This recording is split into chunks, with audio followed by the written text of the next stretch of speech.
जिनकोक हैरानगी से सामने की तरफ देखता है, पर इसे सामने वाले शख्स का चेहरा बिल्कुल नजर नहीं आता। जिनकोक की आंखें तब हैरान से पट्टी के पट्टी रह जाते हैं जब वो शख्स अपने सर्द होंठ जिनकोक के होंठ पर रखता है। जिनकोक उसे पीछे नहीं करता, पर वो हैरान इसलिए था क्योंकि आज तक जमन कभी उसके इतने करीब नहीं आलिफ था। हग और फॉरेड किस तो नॉर्मल थी, पर ये किस पहली दफा थी। वो शख्स जिनकोक के और भी करीब होता है। अब इसका एक हाथ जिनकोक के चेहरे पर और दूसरा हाथ जिनकोक की कमर के गिर्द लिपट जाता है, और वो किस को और भी ज्यादा डीप करता चला जाता है। जिनकोक भी इसे नहीं रोकता क्योंकि इसे लगा कि ये जमन ही है। जिनकोक अपने दोनों हाथों से इस शख्स की शर्ट को पकड़ लेता है क्योंकि अब उसे सांस की कमी महसूस होने लगती है। वो शख्स फौरान रोक जाता है और किस ब्रेक करता है। वो शख्स अपने अंगूठे से जिनकोक के नीचे वाले होंठे को साफ करता है और फौरान वहां से निकल जाता है। तब भी लाइट्स ऑन हो जाती हैं और जमन भी वापस आ जाता है। जिनकोक हैरानगी से जमन को देखता है। जमन, तुम तो अभी यहाँ किसी ने मैन स्विच को बंद कर दिया था, जिससे वजह से अचानक लाइट गई। जमन जिनकोक के पास आता है और जमीन पर देखता है जहां आइसक्रीम थोड़ी फर्श पर गिरी हुई थी, पर उसके साथ मिट्टी के निशान भी थे। जिनकोक, किया तुम बाहर गए थे? अज नहीं तो। जिनकोक अपने पैरों को ओलिटा करके देखता है जो बिल्कुल साफ होते हैं। हिमम, शायद मेरे जूते से लगा होगा। उधर जो ताई जो हाथ में वाइन का गिलास पकड़े बालकनी में खड़ा था, वो वाइन का गिलास अपने होंठों के करीब करता है और हल्का सा सप लेता है। वो बालकनी से पूरे शहर की रोशनियों का नज़ारा लेने लगता है। ताई रोम की तरफ मुड़ता है और टेक लगाकर रेलिंग के साथ खड़ा हो जाता है और एक लंबा सांस छोड़ता है। ताई तो कुछ याद आता है। वो एकदम से आंखें खोलता है और अपनी शर्ट की तरफ देखता है जहां सामने सफेद शर्ट पर हल्के से गुलाबी धब्बे थे। ताई मुस्कुराता करता है और अपनी शर्ट को उस जगह से अपने नाक के पास लाता है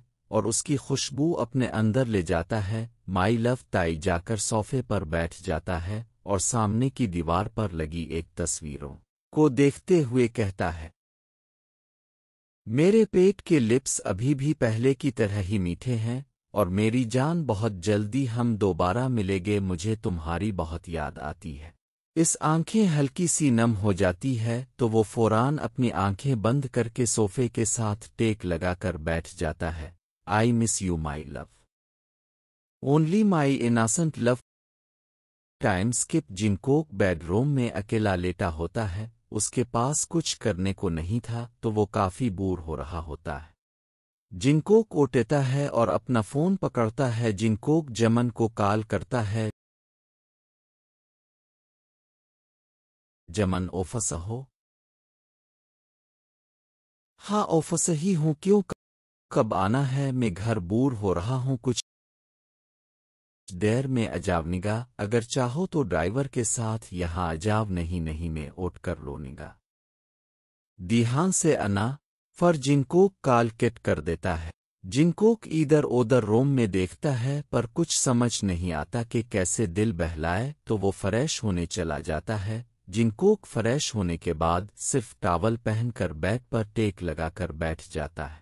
जिनकोक की लेटे लेटे ना जाने कब आंख लग जाती है। जिनकोक को नींद में अजीब सा महसूस होता है तो वो आंखें खोलता है। सामने ही ताई खड़ा होता है। जिनकोक जल्दी से बेड से उठने की कोशिश करता है पर वो बिल्कुल भी हल नहीं पाता। जिनकोक अपने हाथों को देखता है जो बेड के साथ बंधे हुए थे। तुम यहाँ अंदर कैसे? अल्फी, गार्ड्स कोई नहीं आएगा अभी। इस घर में सिर्फ तुम और मैं हैं, तो ज्यादा शोर करने का कोई फायदे नहीं। क्यों अल्फी हो यहाँ? 6 वुड क्यों नहीं देते? मेरा पीछा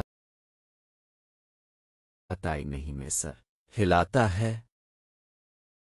भूल गए क्या मैंने क्या कहा था? तुम्हारी सजा है कि तुम पूरी जिंदगी मेरे पास मेरे गुड पेट की तरह रहोगे, पर तुम तो बाग। अल्फी, तुम मुझे जानवरों से बदतर तकलीफ देते थे इसी जिंदगी میں نہیں جی سکتا پلس مجھے اکیلا چھیوٹ دو مجھے اوہو پیٹ میں تکلیف دیتا تھا پر پیار بھی تو کرتا تھا نا صرف رات کو سزا ملتی تھی تمہیں پر دن کو تو میں تمہارا پورا خیال رکھتا تھا پر اس کے باوجود تم باغ آئے تو اس کی سزا تو ملتی ہی چاہیے تائی اپنی پاکٹ میں ہاتھ ڈالے ہے اور دوبارہ وہی انجیکشن نکالتا ہے نہیں پلس یہ انجیکشن نہیں مجھے معاف کر دو پلس مت کرو یہ پر تائی ایول اسمائل کے ساتھ جنکوک کے پاس آتا ہے اور وہ انجیکشن اس کے بازو کے پاس لاتا ہے پر ایک دم سے جنکوک اوٹے جاتا ہے جنکوک اپنے سامنے دیکھتا ہے پر روم پورا خالی تھا وہ پوری طرح پسینے سے کوڑ تھا اس برے خواب کی وجہ سے جنکوک جلدی سے بیڈ سے اوٹے جاتا ہے اور کپڑے پہن کر نیچے ہال میں آ جاتا ہے کچھ دیر بعد جمن جاتا ہے اور دروازے پر دستک دیتا کچھ قدموں کی آہٹ کے بعد دروازہ کھلتا ہے دروازہ کھولتے ہی جنکوک فوراً جمن کو حق کر لیتا ہے جمن تھوڑا حیران ہوتا ہے پر وہ سمجھ جاتا ہے کہ جنکوک کو دوبارہ برا خواب آیا ہے تو وہ کچھ دیر ایسے ہی اسے حق کیے کھڑا رہتا ہے اور فر جنکوک پیچھے ہوتا ہے میں نے بہت مس کیا تمہیں جمن جنکوک کے بالوں کو ہاتھ سے ٹھیک کرتا ہے تم نے کہا تھا نہ بور ہو رہے ہو تو چلو باہر چلتے ہیں نہیں تم تھکے ہوگے او پہلے کچھ کھا لو میں جلدی سے کھانا بنا دیر ہوں جنکوک اندر جانے کے لیے موڑنے ہی لگتا ہے پر جمن اسے روک لیتا ہے کوئی ضرورت نہیں چلو وہ باہر سے ہی کچھ کھا لیں گے فر جنکوک جمن کے ساتھ باہر چل جاتا ہے دونوں گاڑی میں ہوتے ہیں جنکوک گھڑکی سے باہر کی طرف دیکھ رہا ہوتا ہے ہم کہاں جا رہے ہیں جمن جنکوک کی طرف دیکھ کر مسکراتا ہے کوئی خاص جگہ